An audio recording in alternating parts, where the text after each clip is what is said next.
Okay, are you recording? Yeah. All right, guys, we're back finally. We got another package from China. We got some wheel studs for the 2019 Ranger XP1000.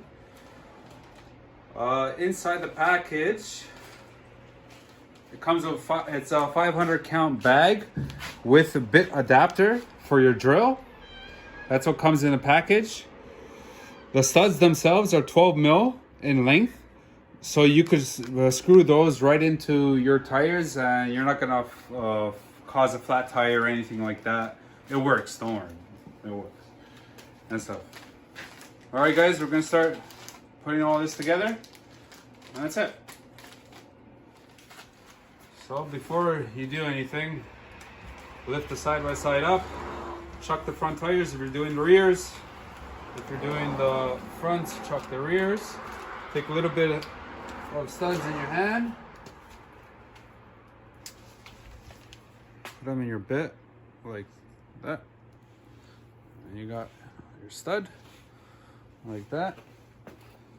And start screwing them. So on the tire, like each lug, I'm only putting 2 studs in at a time. See, just screw them in, and that's it.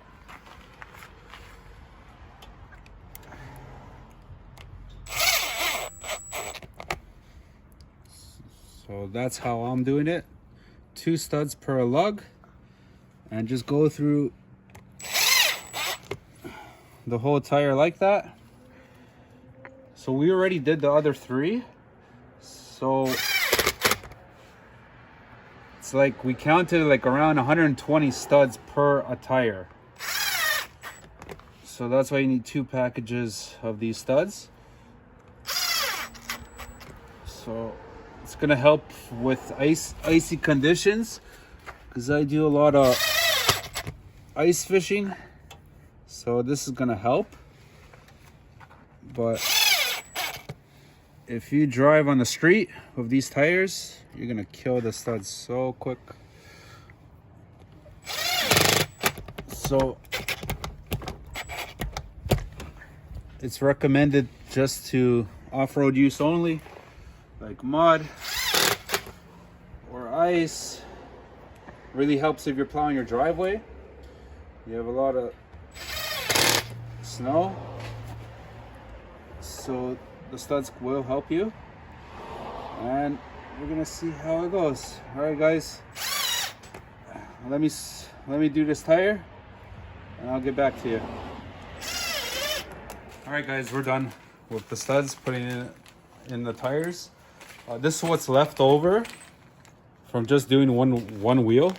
So plenty of studs left, so you can put on like on your dirt bike, another ATV, for example. I do not suggest putting these studs for your car, because these are gonna fly right out. On a side-by-side or an ATV or a dirt bike, they will not fly out. So our tire is done now. See, really nice studs. Just screw them in. I put two studs per tread. When you're done, if you don't want to use these studs anymore, or like the season's over for ice or snow conditions, you can just take the bit that comes with the package and unscrew the studs right off, and you're back to regular tires for using. So we're gonna test it. Right now I'm loaded up. The side-by-side's loaded up with all ice fishing equipment. So I'm gonna go tomorrow ice fishing in the morning. So I'm gonna test them out, how they do on the ice. For sure they're gonna work. It's gonna help much better than stock tires, than the stock rubber on ice. So it's gonna work the same effect like a studded track on a snowmobile. It's gonna grind ice into little chips and give you traction like that. All right, guys, thank you for watching. Please like, subscribe. It's free. See you guys on the next one. Thank you again.